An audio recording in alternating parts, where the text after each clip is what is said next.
अगर आप crypto market देख रहे हो तो आपने एक चीज नोटिस की होगी कि क्रिप्टो मार्केट अब चार्ट्स के बेसिस पे मूव नहीं हो रहा और ना ही बिटकॉइन अब टेक्निकल एनालिसिस से मूव हो रहा है। अब बिटकॉइन मूव हो रहा है वॉर न्यूज से।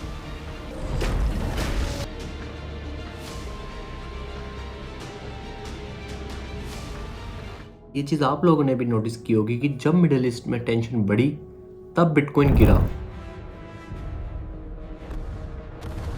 तो आज इस वीडियो में मैं आपको बताऊंगा कि वर्ल्ड न्यूज़ से बिटकॉइन और क्रिप्टो मार्केट पर क्या फ़र्क पड़ता है। देखो भाई, सिंपल सी बात है, जब दुनिया में वॉर होती है या वॉर की कोई न्यूज़ होती है या कोई भी तरह की टेंशन होती है तो हर एक इन्वेस्टर चाहेगा कि सेफ रहूं, मैं सेफ रहूं, मैं अपना पैसा किसी भी रिस्क के एसेट में ना डालूं, क्योंकि ये डर होना भी ज़रूरी है। क्योंकि आप भी एक इन्वेस्टर हो तो आप भी ये सोचोगे कि क्या अब ऑयल बढ़ेगा, क्या अब इन्फ्लेशन बढ़ेगी, या क्या अब मार्केट क्रैश होने वाले हैं। तो आप लोग भी सोचेंगे कि मैं अपना पैसा जो है वो किसी रिस्की एसेट से निकाल कर किसी सेफ एसेट में डाल दूं। क्योंकि क्रिप्टो आज भी एक रिस्की एसेट माना जाता है, तो जब भी एक वॉर न्यूज़ आती है या वॉर से रिलेटेड कुछ भी आता है तो हमें मोस्टली बिटकॉइन गिरता हुआ ही नजर आता है। और जो है हमें 70,000 वाला फॉल देखने को मिला है, ये कोई नई बात नहीं है। बिटकॉइन में अक्सर ऐसा होता रहता है। लास्ट टाइम भी आप देख सकते हैं, जब रशिया और यूक्रेन की वॉर हुई थी तब भी ऐसा पैटर्न हमें देखने को मिला था। इसमें क्या होता है, टेंशन बढ़ती है, मार्केट पैनिक होता है और एक हमें बहुत बड़ी सेलिंग देखने को मिलती है, क्योंकि लोग अपना पैसा रिस्की एसेट से निकाल कर सेफ एसेट में डाल देते हैं। तो अब रिसेंट एग्जांपल के साथ समझते हैं।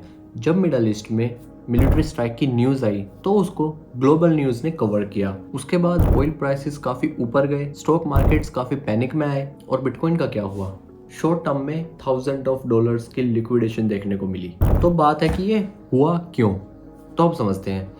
जब बड़े प्लेयर्स होते हैं, जैसे कि बैंक्स होते हैं, इंस्टीट्यूशनल फंड्स होते हैं या बड़े बड़े फंड मैनेजर्स होते हैं, वो लोग क्या करते हैं कि ऐसी सिचुएशन में, ऐसी पैनिक सिचुएशन में क्या करते हैं, अपना पैसा रिस्क एसेट से वो बाहर निकालेंगे, मतलब क्रिप्टो बेचेंगे।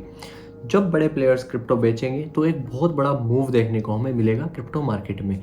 उससे क्या होगा, एक पैनिक फैलेगा। ऑलरेडी मार्केट में एक तो न्यूज़ चल रही है कि हाँ भाई वर्ल्ड वॉर 3 हो सकता है या कुछ भी, ये टेंशन इतनी ज़्यादा थी मार्केट में कि एक पैनिक सिचुएशन बनी हुई थी।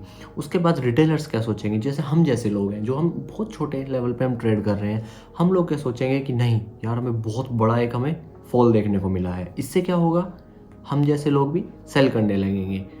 हम जैसे दुनिया भर में कितने लोग हैं जो उसको देख के सेल करेंगे, तो उससे क्या होगा, सेलिंग और ज़्यादा एग्रेसिव होगी। मैंने कई बार सुना है कि बहुत सारे लोग बोलते हैं कि बिटकॉइन एक डिजिटल गोल्ड की तरह है, बट सच क्या है, जब भी वॉर होती है या वॉर लाइक सिचुएशन बनती है तो अक्सर हमें क्या देखने को मिलता है कि गोल्ड ऊपर चला जाता है और बिटकॉइन हर बार ऐसे बिहेव नहीं करता है। हमें बिटकॉइन सस्टेन करता हुआ नहीं दिखता है, या फिर हमें बिटकॉइन में कोई बहुत बड़ा पंप नहीं देखने को मिलता है। मोस्टली टाइम हमें बिटकॉइन ड्रॉप होता हुआ ही दिखता है। अक्सर आपने देखा होगा कि जब मार्केट में डर बढ़ता है तो बिटकॉइन फॉल करना स्टार्ट कर देता है, क्योंकि लोगों को लिक्विडिटी चाहिए, उनको वोलेटिलिटी नहीं चाहिए, उनको वोलेटिलिटी नहीं पसंद।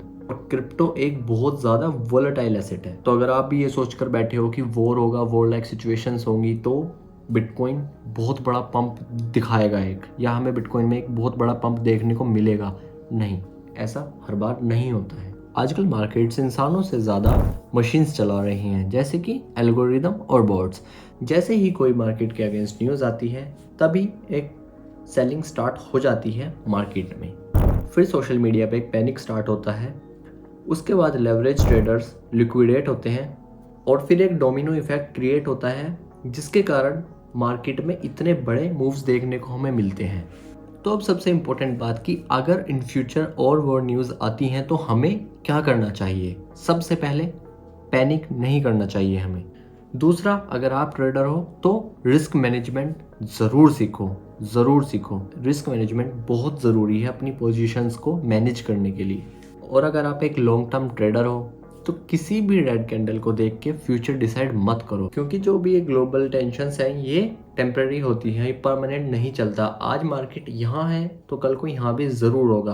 अगर आप लॉन्ग टर्म ट्रेडर हैं तो आपको इतना सोचने की ज़रूरत नहीं है एक 2 4 5 दिन के इस वॉर टेंशन में, क्योंकि आज मार्केट इधर है, कल को इधर भी होगा। अगर आप एक इंट्राडे और स्विंग ट्रेडर हैं तो थोड़ी प्रॉब्लम हो सकती है। आपको अपनी पोजीशंस को मैनेज करना होगा। और अगर आप लोग इस चीज़ को डिटेल में समझना चाहते हैं तो इस वीडियो के नीचे 10 कमेंट करो डिटेल।